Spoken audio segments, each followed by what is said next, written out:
There's a new game console coming your way from PlayStation, if you didn't know that already, and it's not necessarily completely new. It's being called PlayStation 4.5 or PlayStation Neo, and it serves as a sort of upgraded version of the current model PlayStation 4.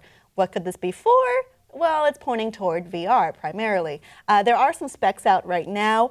It is being shown to be, it has a significant boost in CPU speed, improved GPU, RAM's the same, and it will be able to access that memory faster. And these should be able to make it more powerful and enough to run 4K gaming, or like I said earlier, the PlayStation VR headset, which is expected to launch in October, and that is when this is expected to launch around the same time. I'm really curious to see what PlayStation's VR can do because originally Oculus Rift came out with their headset that for me just caused extreme nausea, and then now the Vive has one that is pretty good, a really good improvement for other headsets I've tried on.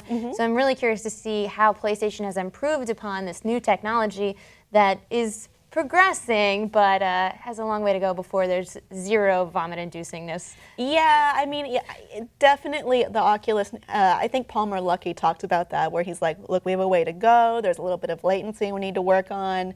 Being able to have the head, your brain register where your head actually is in terms of spatial movement and being like at the same time, that is a major hurdle to cover. It looks like, though, that with the, let's call it PlayStation Neo, so I don't have to say PlayStation 4.5/Neo, that there will be no exclusive games for it. But from now on, PlayStation 4 games will have to include a regular standard mode and a Neo mode. They'd have to support both. And it looks like games that have already been downloaded or you have on disc would need to have a DLC to fix that in the future.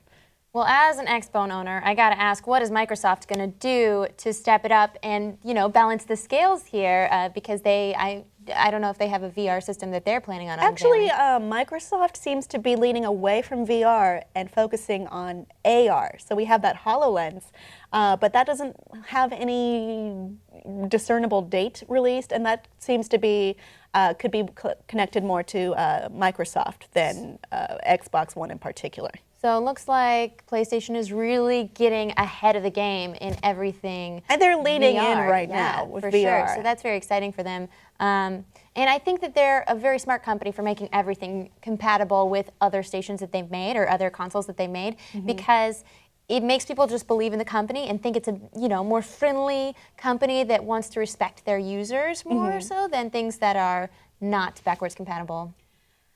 Yeah, well, I mean, the way I view this is not entirely like a different step, not like it's not PlayStation 5 or it's not like a completely different console. It's basically the same console, but with a more visual and performance improvement instead. So I think it's essentially the same, just better. Yeah, and it'd be like if for any PC gamer, getting a new card. Right. The same thing. So we should mention that a regular PlayStation 4 will still play this new VR headset, be able to play games with the VR headset as well as the Neo. It just won't play them as well. It just won't be as good looking. And you're not going to get the optimum look, which means you might not be super impressed with what you see on a current PlayStation 4 console. It is nice that they're not overly splitting the market. Like it's still compatible with all of these. And that it would be able, you don't have to buy this new console. You probably should if you want to get the full experience, but the options are there at least. So it looks pretty good so far. Again, I don't know if I pointed out the first time, these are rumors at this point. It has not officially been announced or have a launch date officially announced either. Well, my point of view of any console with a point in its name is that you should probably just wait till the 5 comes out because it'll have everything that this 4.5 would have, but be a more developed console. Well, but then we also have to consider how long are console lives. I mean, the Xbox 360 and the PlayStation 3 had very long cycle lives, especially compared to the ones before that, which is just Xbox no 360 and PlayStation 2. So it's just, I don't know, it's up to you, I guess, if you're really into this. Reportedly, it will cost $399. I believe that's for the 500 gig one, not the terabyte memory.